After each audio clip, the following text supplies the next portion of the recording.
Well, hello everyone. I am back. We are back to live readings. We're going to continue The Science of Getting Rich by Wallace D. Wattles. Here we go. I have been posting every day, but they've been pre-recorded or I've been taking clips from some other teachings that I have, but I am sticking to my guns about posting daily on YouTube.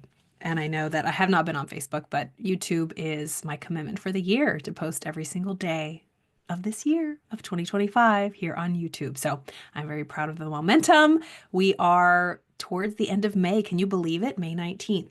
But let's dive in where we left off from The Science of Getting Rich, one of my favorite books ever. Again, all of the readings are on the playlist. I believe they are on The Science of Getting Rich 2025 because I had did a previous reading before a while ago back in like 2021, and I get something new every single time. We're on chapter 5, Increasing Life. You must get rid of the last vestige of the old idea that there is a deity whose will it is that you should be poor, or whose purpose may be served by keeping you in poverty. God loves you and wants you to live an abundant life. That right there can be very triggering. But you know what? It's so soothing. It's like such a refreshing breath of air because we have been taught unconsciously, mostly programmed, that we are meant to suffer, we are meant to sacrifice, and we are meant to struggle. And it's saying here, this is chapter 5. You must get rid of the last vestige of the old idea that there is some deity, there is some God who exists that wants you to keep you poor and it wants to keep you in poverty. Just accept this fact. God loves you and wants you to live an abundant life. Does that feel like the truth to you? It feels like the truth to me. And I remember when I first heard that, it felt true, but it didn't feel right. It felt so against all of my past programming. But it felt so good. It's like, yes, that's the truth. I am meant to have abundance and wealth and all the good things in life. Because in my heart, that's what I am. But I have been layered and programmed with negative programming and virus code that tells me, who do you think you are? Don't be selfish, Carla. If you have riches, then you're going to be taking away from someone else. That's not how it works. It is like this big mind F that we are programmed and taught from a young age to keep us under control and to keep us poor and have lack not only of resources, but of choice, of freedom. So we must get rid of that last vestige of a thought, this idea that there is some God that wants us to be poor. The intelligent substance, which is everything and lives in everything, lives in you. It is a consciously living substance. Being a consciously living substance, it must have the natural and inherent desire of every living intelligence. Let me read that again. It must have the natural and inherent desire of every living intelligence for the increase of life. Every living thing must continually seek for the enlargement of its life because life, in the mere act of living, must increase itself. Life is always seeking to grow. I mean, I think I was just in the backyard. I was looking, we have so many roses in the backyard, but there's these like little bricks and there is like sprouts coming through the bricks. Like life is just trying to poke through every single crevices. It won't be stopped. Think about when you see trees planted in like cities or neighborhoods and it's popping the cement up because the roots are just trying to grow and it's busting up the asphalt because life will continue to push and to grow and it does not care. It's its nature. It will always try to reach and grow as much as it possibly can, busting through cement. That's like us. We are meant to grow and to push. And that's why when we're not, we feel not right. We are all meant to grow and to express and to expand until our last day. And if we are not doing that, something feels off within us, as it should, because it's against our nature. We are always meant to grow. Remember, goals are not to get, goals are meant to grow. That's why it's so life-giving to be focused on a goal. And it doesn't have to be some grind and selfish nature to get rich and get all the, fit. And it can be. It doesn't matter at the end of the day. It doesn't matter. If we are growing and we are expanding And we are continually getting out of our comfort zone and finding new resources and helping people along the way. Because when we're really in our gifts, when we're really channeling that Gulf Stream, tapping into that vein of gold, so to speak, everybody benefits. It's a win, win, win, win, win. But if we are in this ego, selfish, dog eat dog, poverty, lack, scarcity mentality, I have to get mine or they're going to take it from me, nobody wins. And it's not sustainable and it doesn't feel good. So when we tap into our gifts and our talents, it's a win all around. And the substance, and that's our nature. It wants us to grow. Just by the mere act of living, by us being alive, we are meant to increase. A seed dropped into the ground springs into activity, and in the act of living produces 100 more seeds. Life, by living, multiplies itself. It is forever becoming more. It must do so to continue to exist. Think about a seed, an apple tree seed, a lemon tree, a flower. It multiplies. A seed dropped into the ground springs into activity, and in the act of living, it produces more seeds. So when an apple is grown on a tree from one seed, it can drop to the ground. There's more seeds in that apple, and it gets spread out into the soil and produces more apple trees.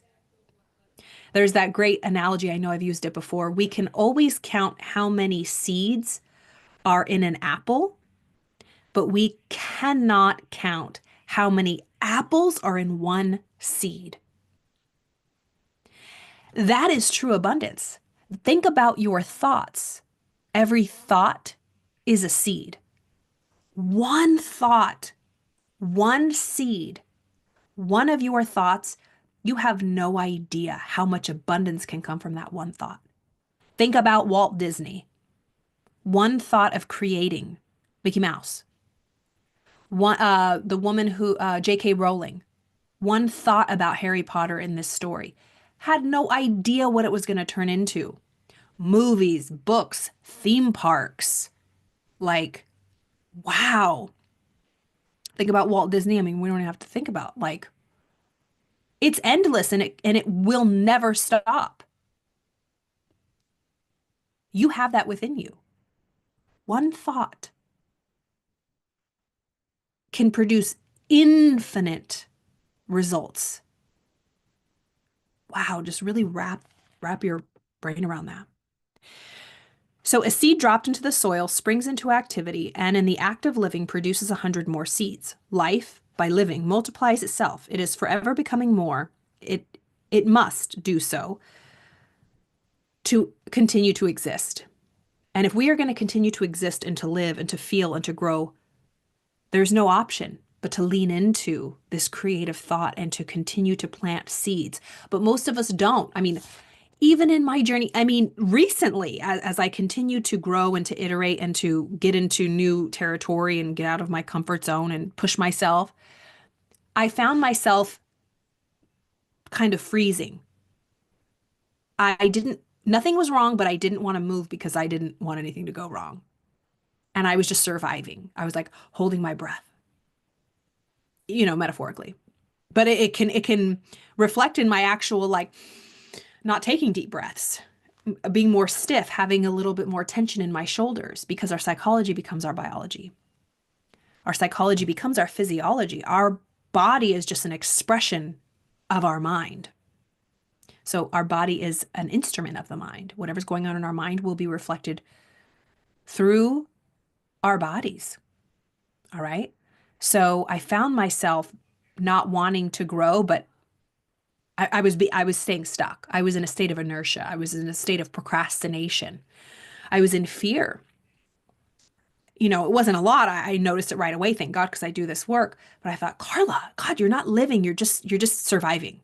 You're kind of, and I thought I was just, well, I'm not doing anything, but I'm not doing anything, but I'm not falling back. Yes, I am, because if I'm not doing anything by default, I'm falling back. I'm either living or dying. Like, there is no in between. There's no such thing as neutral.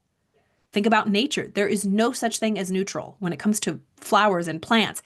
They are either growing or they're dying, one or the other. Same with us.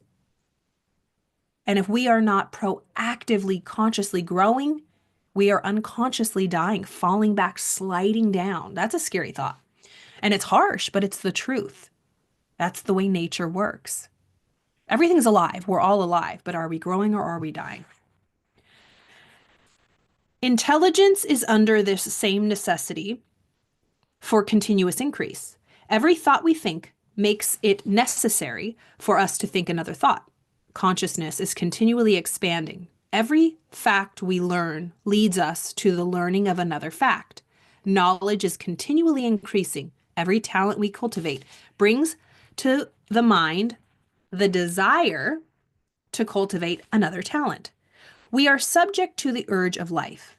In seeking expression for this urge, we are impelled to know more, to do more, and to be more.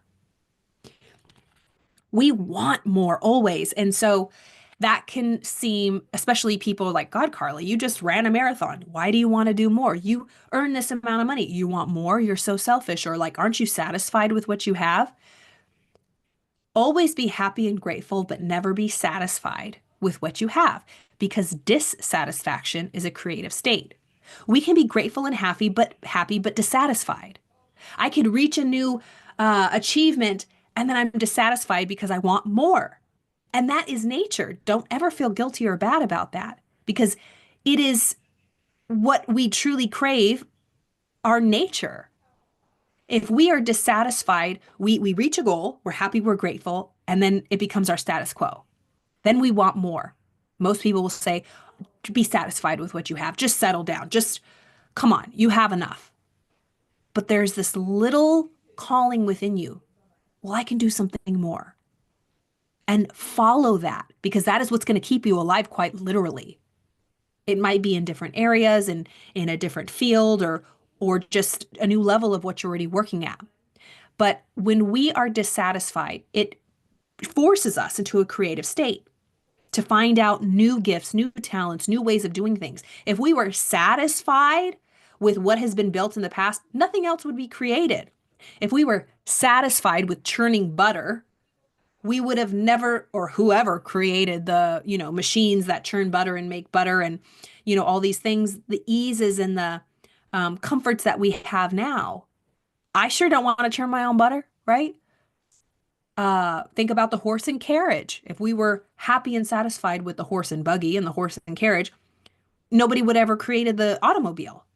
If we were satisfied with snail mail, we would have never created the internet, or you know what I mean? It's like dissatisfaction is what creates the new. And we are creation in life itself. It will always iterate, but it's the people who fight against that.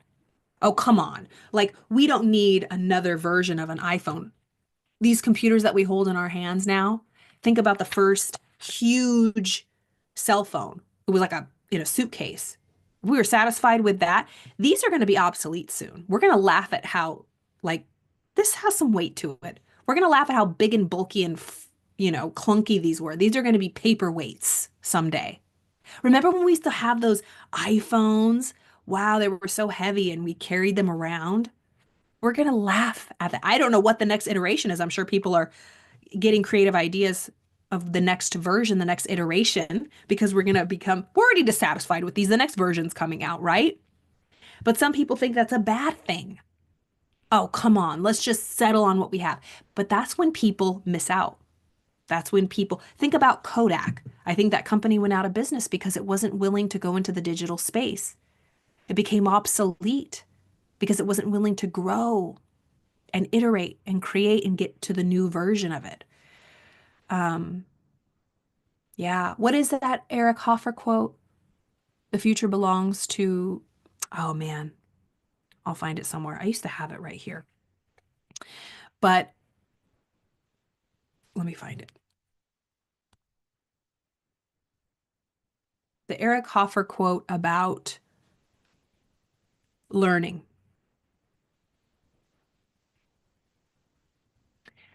In times of change, learners inherit the earth. So in times of change, learners, people who are always learning and iterating and growing, will inherit the earth, while the learned, the people who have known something and don't want to learn anymore, find themselves beautifully equipped. Oh, no, no, I'm sorry. In times of change, learners inherit the earth, while the learned find themselves beautifully equipped to deal with a world that no longer exists. So, yes, in times of change, learners, people who are always learning, will inherit the earth. They're the ones that are going to win. While the learned, people who don't want to learn anymore, they know, I know, I'm not going to learn anything new, find themselves beautifully equipped to deal with a world that no longer exists. Don't be left behind. All right. That's really powerful. All right. So, chapter 5 is a little longer, and we will end there. So we just left off. We're subject to the urge of life. In seeking expression for this urge, we are impelled to know more, do more, and be more. In order to know more, do more, and be more, we must have more. We must have things to use because we learn and do and become only by using things. We must get rich so that we can live more. I love that. And riches is different to everybody else. But I don't want to start prefacing these things because I feel like I was programmed to do that. I feel guilty by just, or it feels wrong for me to just say, yes, we're meant to be rich. We're meant to be wealthy and abundant and go for it. Just have it all. But you can't do that. Oh my God, but that's selfish. What do people think? Just go for it all. Go for it all. It's a win, win, win, win, win. You can help more people and you don't have to explain it or qualify it to anybody else. So let's all join in this abundance and this frequency of wealth in the penthouse frequency. More to come on that later. I'm really excited about that. And if you want to enjoy any other, I did a whole playlist on the science of getting rich a couple of years ago. Again, you can find it on my YouTube, on my playlists. I encourage you to look through all of those. We finished Elsie Lincoln Benedict's book, How to Get Anything You Want, a month ago or so. And my goodness, that was what, 94 videos, y'all. But I have a lot of Neville Goddard books. I'm going to continue reading all of these books. And I have a lot of offerings. If you're interested in that, go ahead and check out my page on not just my Facebook, but all the links here on my YouTube. And I'm excited. This is going to be an amazing summer. And I'm just so grateful. And it's all to mindset. It's all to this work, inner peace, living from the inside out. If we don't have that, we don't have anything. So whatever it is you're working on, whatever it is you want to change, just know that there is support. You don't have to do it alone. That was something that I struggled with for so long. I did not want to ask for help. I didn't want to be seen learning. Oh my God. And just a short, I have a meeting in just 1 minute, but just this weekend, there is a creator that I really love and I follow her, and she was offering this masterclass. And I had already invested in a couple things just a few weeks ago. And I was like, girl, do not start buying something else. But I felt guilty. I was like, God, another course, another thing. Why can't I just get it already? Why do I have to ask for so much help? Why do I need so much support? And I'm like, Carla, everybody does in different ways. So don't be afraid to ask for help, to invest in yourself, to get the support that you need. You don't have to do it alone. When you are at the top and you've made it, trust me, you'll get there faster with help. You're going to sit there and be like, oh, I am a self-made person. Nobody's a self-made person. Sorry. But we can look at people and say, wow, it just happened so easy for them. And I want it to just happen so easy for me. And I don't want to have to ask for help. Please don't be that person. Everybody has support. Everybody has a team, especially if they're successful. Oh, okay. That's my piece. Have a beautiful day, everybody. Everybody. I'll see you mañana. Love you.